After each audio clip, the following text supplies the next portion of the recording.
You're listening to the Bathtub Refinishing Podcast. Powered by BathTubGuys Refinishing.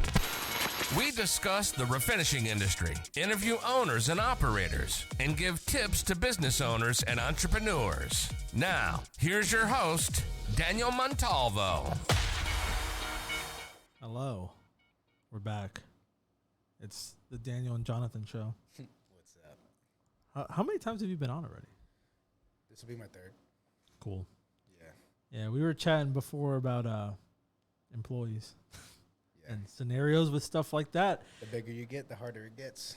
Yeah, it's like we're like neck and neck with the problems. Yeah, I'm just experiencing the same problems as you, just on a smaller scale. Yeah. Bro, I don't know, man. I don't even know how we did some of the things we did, like, with the people we had, because the level of, like, incompetence was fucking crazy. I think in the beginning, you rely on the relationships themselves a lot. Mm-hmm. And then as you start to get bigger, there becomes that gap between buddies and employees. And when you start as, like, a small team, like we did, yeah, that can get blurred quickly because you spend so much time together. And then they stop looking at you as a boss and more as like, this is just some guy that I work with that pays me. Like, it's different, and I have noticed that because one of the things I've done with the newest hires that I had, if you guys don't know, haven't seen the last one, when I was talking to Marissa, I told her, like, we had like 9 people, mm-hmm. and then before that we had like 6 people, and all of those people are gone. Yeah. How many people you have now? 4. 4. Yeah. Plus administrative, like Crystal, me, and Alex. Okay, so yeah, for us, it's 3 techs. Mm-hmm. If you can consider me a tech, yeah. So that's 4, and if you can also consider me admin, so total 5. Yeah, Gilbert's admin. So it's not even the scale's not that much different. It's just I'm assuming for that. Well, you're able when you hired all those guys for those projects. Was that different. Was a little bit different. Now, yeah, about the same. I learned a lot from it. You know, it wasn't a complete waste. It's just the fucking money. It hurts. When I see the numbers and I see how much we lost on it, it hurts. Yeah. But then thinking about it, it's like, well, I learned that I can't be nice. Yeah. Like, it's crazy because if anybody stumbles across this podcast, you're going to slowly see how I become an asshole. Everything was sweet as shit in the beginning. Yeah. Bro, you know, and for myself who, like, you know, it's like, you know, when you're younger and you're like, oh, yeah, but why are people's bosses such assholes and everyone's such a dick? And, like, you don't got to be like that to people. Yes, you do. You got to be like that to people. And anybody who says otherwise hasn't fucking been in business, bro. And, I mean, I think it's, like, keeping it competitive as hell. Mm-hmm. And it's better for everyone, even if they don't realize. Because if you keep your team and everyone's doing mediocre, half-ass shit, mm-hmm. the whole company's going to struggle. Then those same people are going to struggle for you to have work for them. You're going to struggle to have them busy. So I think holding the standard high, you could call it being mean, but it's also it's like being a parent almost. Yeah. If you want your kids to turn out okay, you push them. Yeah. You don't let them do what they want. They're going to do the wrong thing. So it's someone, you know, and I think that's where we're at now is applying more pressure to our guys. Now everyone's trained. I feel like everyone's capable. Now it's time to perform. And this is the stage that our company is in where everyone that is on my team now is expected to be able to do the responsibilities and position that they're holding.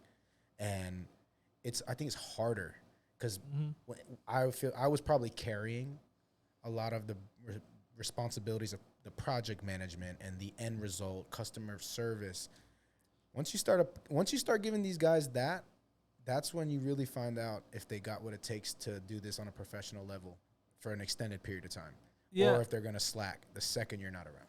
Exactly. I mean, the biggest thing that I can take away, and it's advice for you, but everybody pretty much who's hiring people, is just like, don't let it linger, dude. The moment you see like a pattern, a small one of something, don't let it just go unsaid.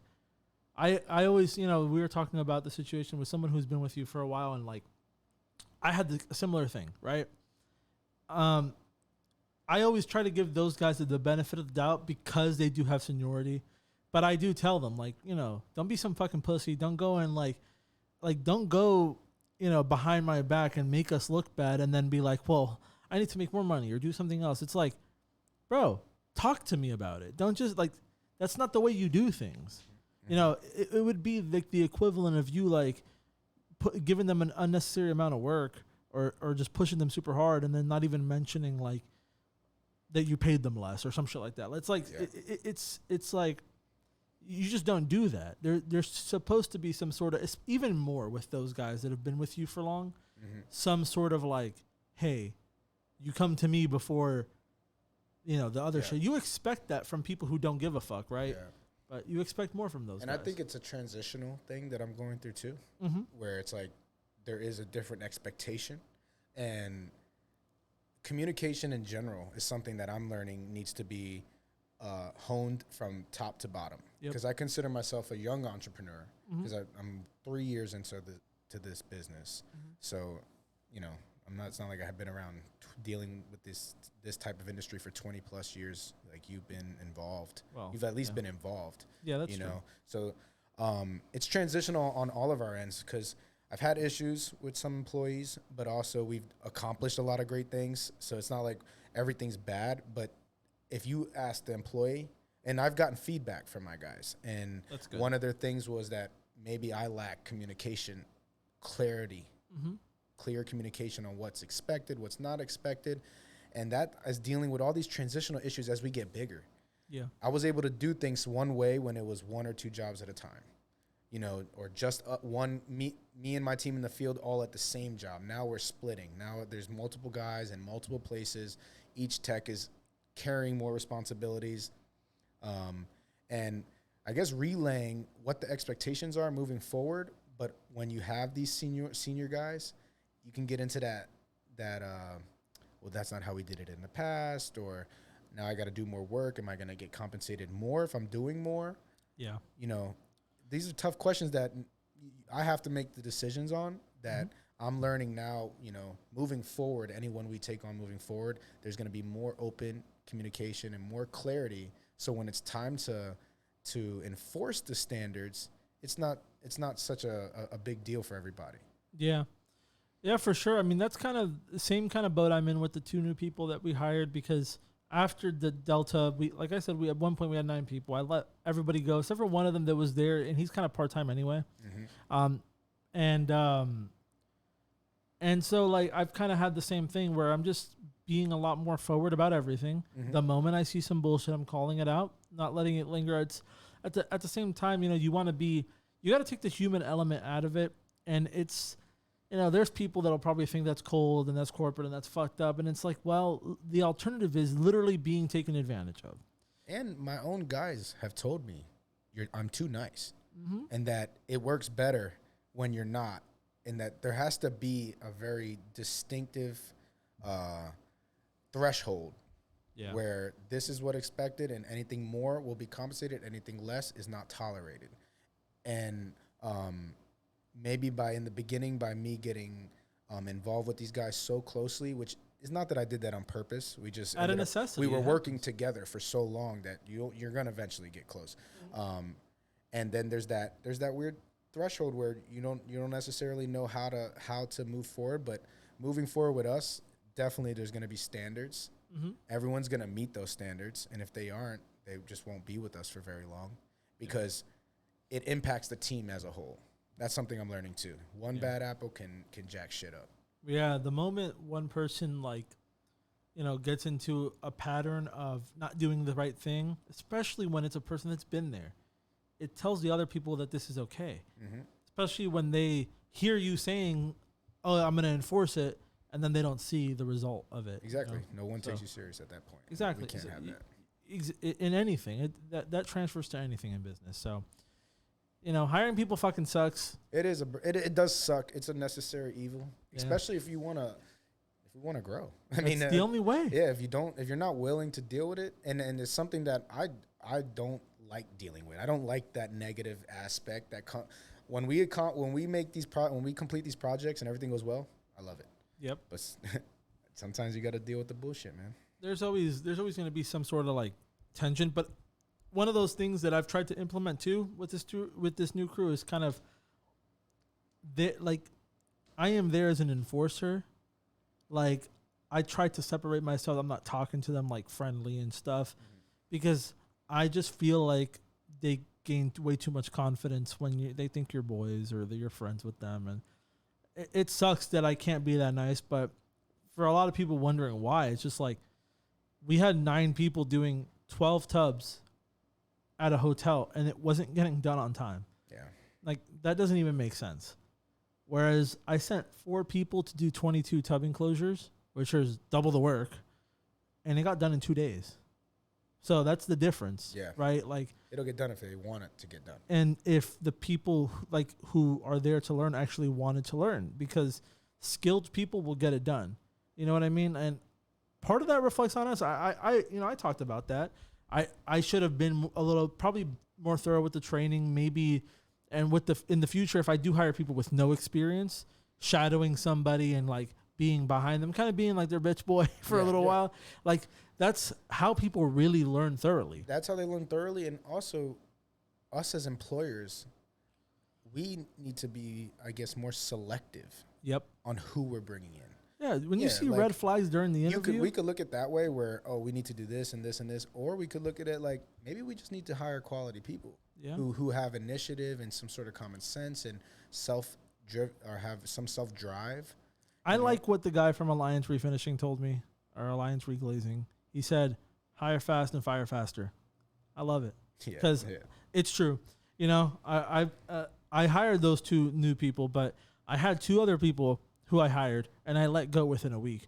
One of them no call, no showed me on their, the fuck is that? On a Monday.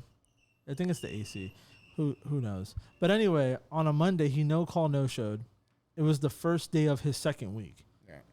At that point, I sent him a message. I'm like, bro, don't even bother coming back. And I blocked his number. I'm not going to hear it. Because everybody, for some reason, when people start a new job, their fucking dog dies, their grandma has cancer, some stupid shit that, it just so happened that this happened on this week. Yeah. And you couldn't tell me until the next day for what reason?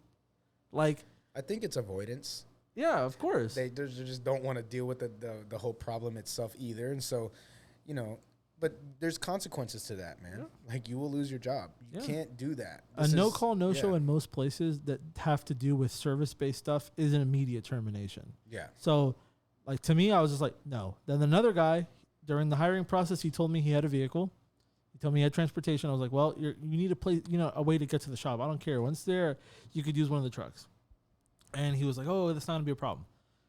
3rd or 4th day in, he's already telling me, oh, can somebody scoop me and pick me up? I'm like, no. He's like, oh, well, I need a way to get to work. I'm like, bro, no. And then so he tells me, oh, well, let me see if I can figure it out. Doesn't text me the entire day. Then he just shows up at the shop. His sister drops him off. He's like, oh, I got a drop off, but I'm going to need someone to take me home. I'm like, bro, I don't care like that you're here. I'm not going to just feel bad for you and send you on a job. I'm going to send him by himself, and you got to find a way home, bro. Yeah. Because how is it fair for me to burden somebody with taking you fucking home on their time? I don't even know. People think that, especially industry like this where we're not corporate. This is small business. You can't come in here acting like you're at Walmart and you're just dealing with your shift manager and he doesn't give a shit whether you come in or not. He's just going to write you up.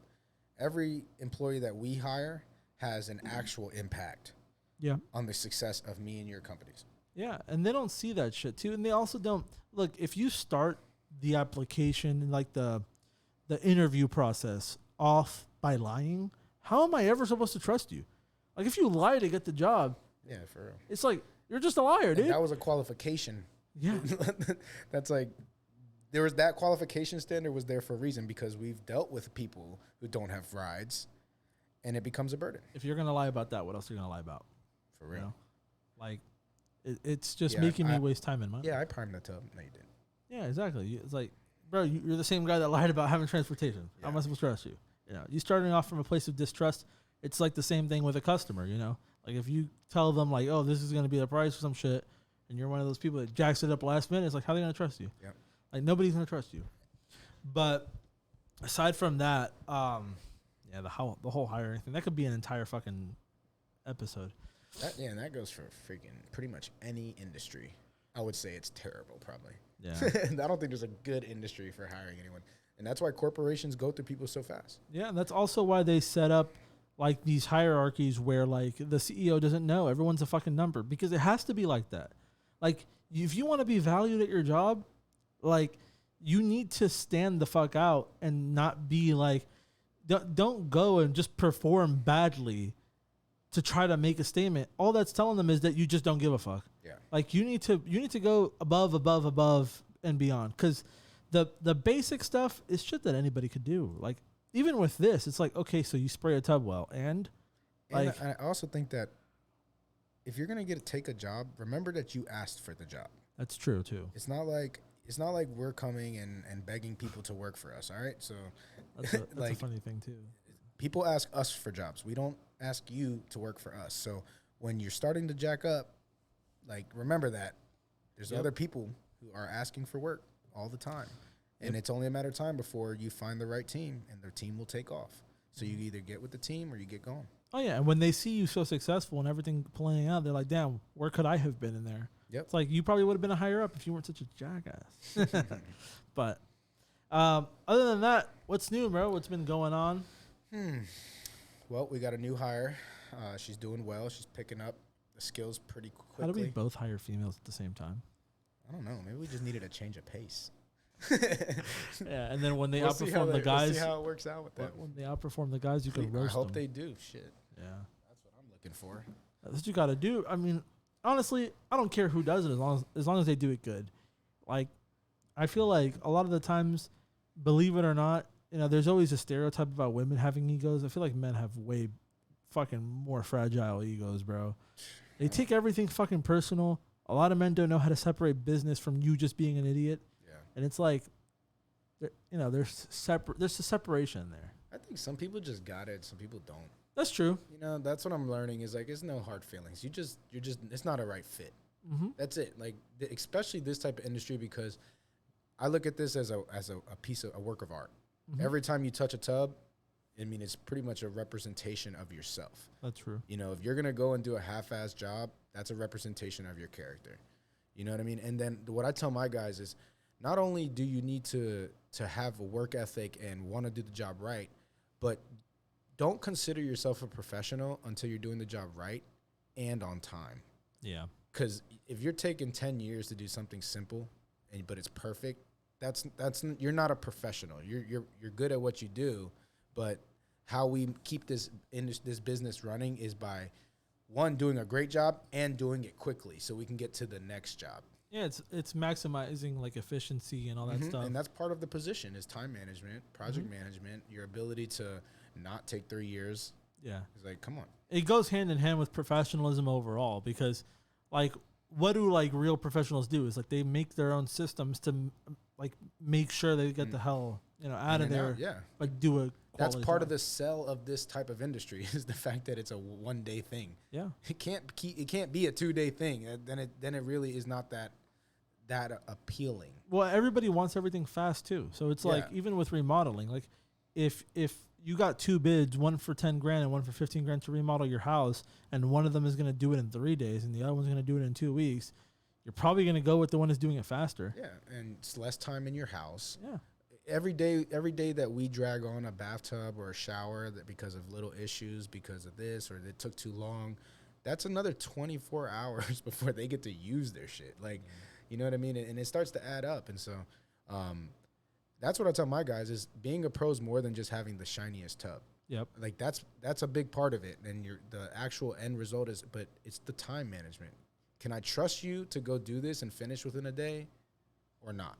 That's one of the things when I was talking to Angel when we were at the cigar lounge that day that I really liked is like the way his outlook on the job and like when he goes to jobs, like he tries to upsell because he's just like happy to be there and he's like, hey, if it helps them, it helps me. Well, he understands the bigger picture that you know there's a quota we need to hit if we want to keep doing this every day. Well, let's say he goes out once a week and just mentions that you guys do this other stuff and he gets one person to just flip and just be like, all right, I'll do that extra stuff. Yeah.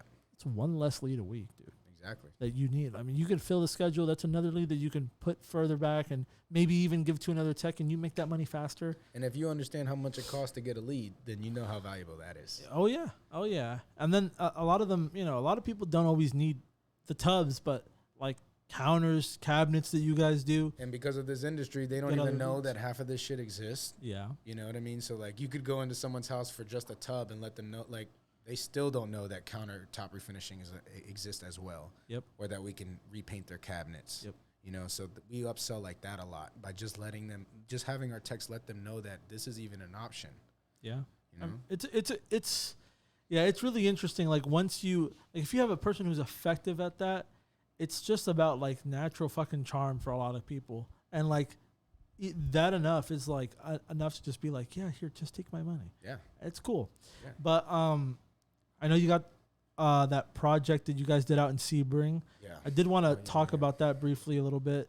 I guess we're like 21 minutes in. I'm cutting them down to like 30 minutes. So maybe we'll just start talking about it and we'll just continue on. We'll just record another one that's like 30 minutes long. Yeah, we can talk about the two projects. Okay. I think that'd be cool. Yeah. So, I mean, let's just keep this conversation going. I guess this one could be primarily about hires and stuff. Okay. So you got the new girl and she's been doing good. You have her like learning how to spray and stuff. How's that been going? So we started her off as a helper. Okay. And with hiring her with all intentions of her becoming a sprayer. Because everyone on my team right now, I have my 3 people. These 3 guys, now it's 2 guys and a girl, are gonna be my leads. Okay. So who I'm hiring right now is with every intention of them being here for longevity. Yeah. And to lead other technicians at some point. So she came on, we got her in the field, with Angel and Tyler, and got her prepping.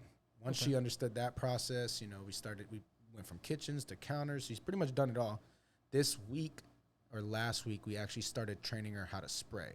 Mm-hmm. But because of all that time she's put in watching the process, she's pretty much picked up the spraying like that. Okay. There's going to be still some obstacles to learn when it comes to how fine the finish is going to be.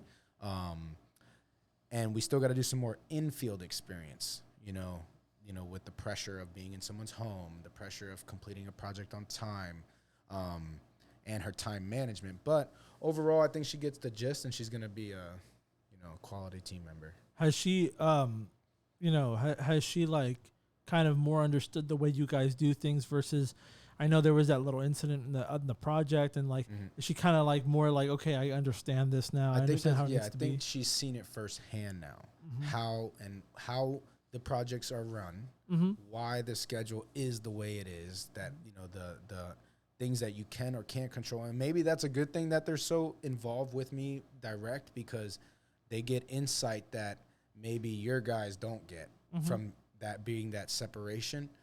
So I think now that she has an understanding of why things are the way they are and how we do things, that it's definitely working out better. Okay, that's cool.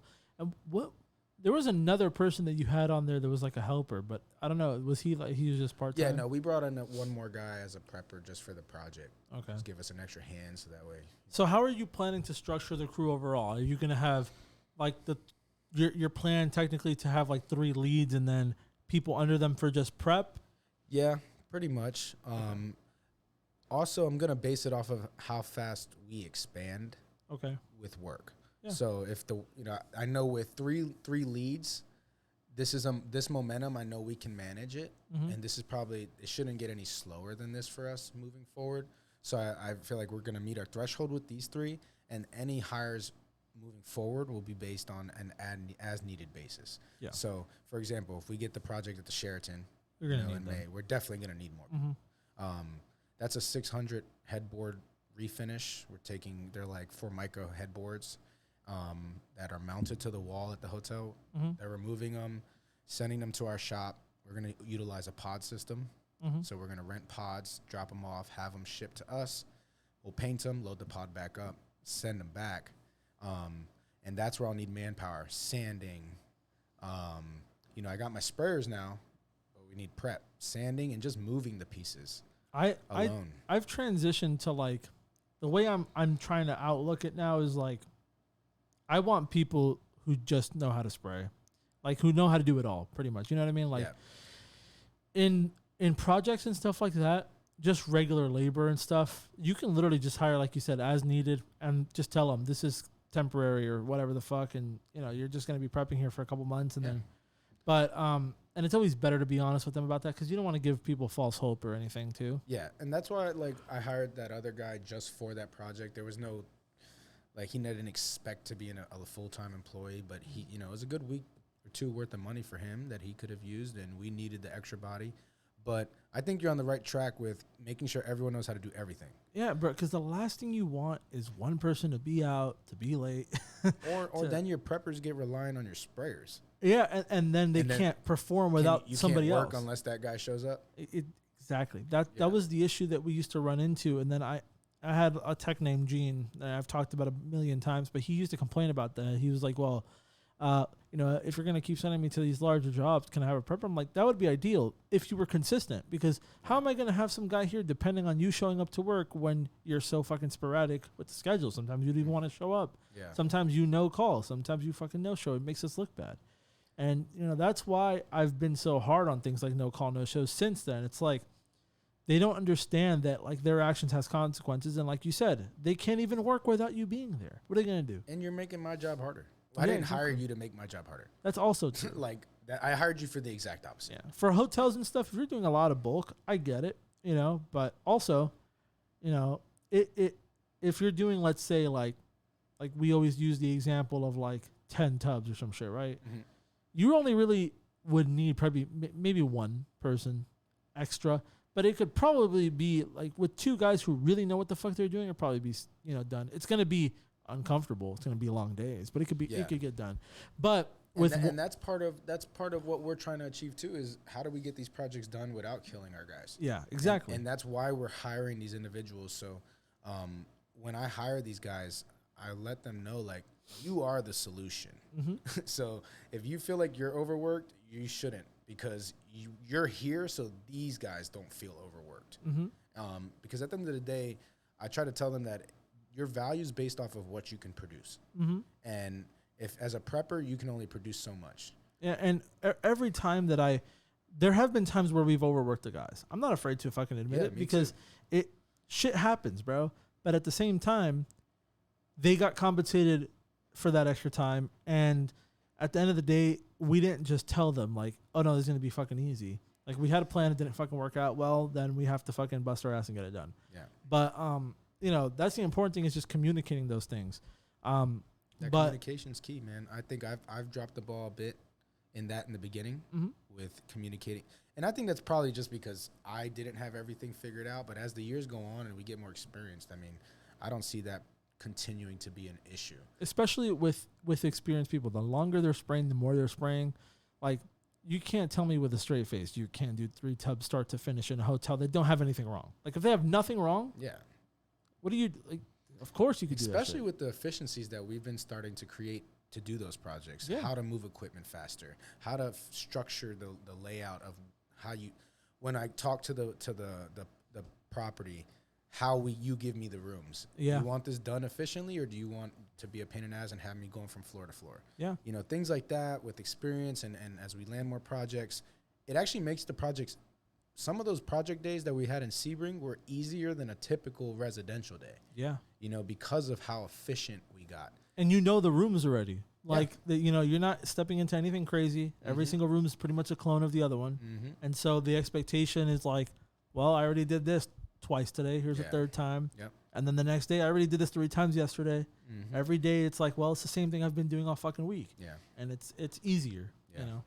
I agree. Doing scale and stuff like that, it starts to become interesting. You're going to really see, like, where the real limit is when you get that headboard project with the guys.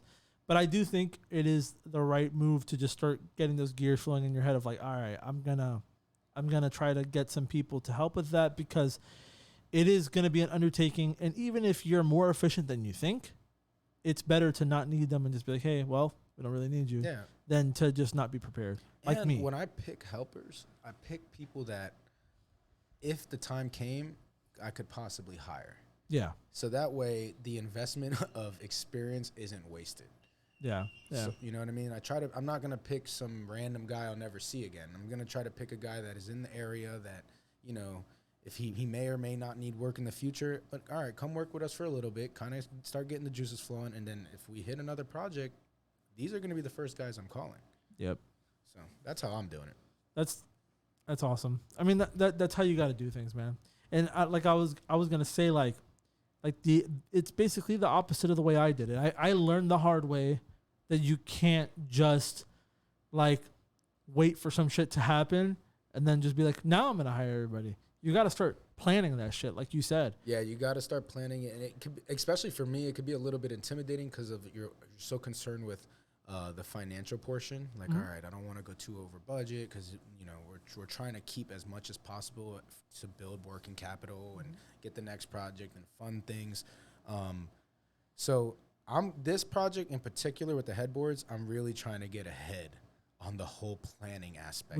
We're gonna talk more about that on the next one. Let's go ahead and end it here. It's already been 30 minutes. It goes quick. It's fucking crazy. Yeah, the one with Marissa went super quick too. I was like, holy shit. Yeah, that was a good episode though. I stole one of her ideas too. Oh yeah? Yeah, I started reaching out to the builders. I think it's a good, because I've been hired by 2 or 3 of them already. Oh. And it's not something I really expected. We could talk more about that. Yes, sir. All right. Bathtub Refinishing Podcast. If you liked what you heard, be sure to keep up with the Bathtub Guys on YouTube, Facebook, and Instagram, or visit BathTubGuys.com for more. Thanks for listening, and we'll see you next time.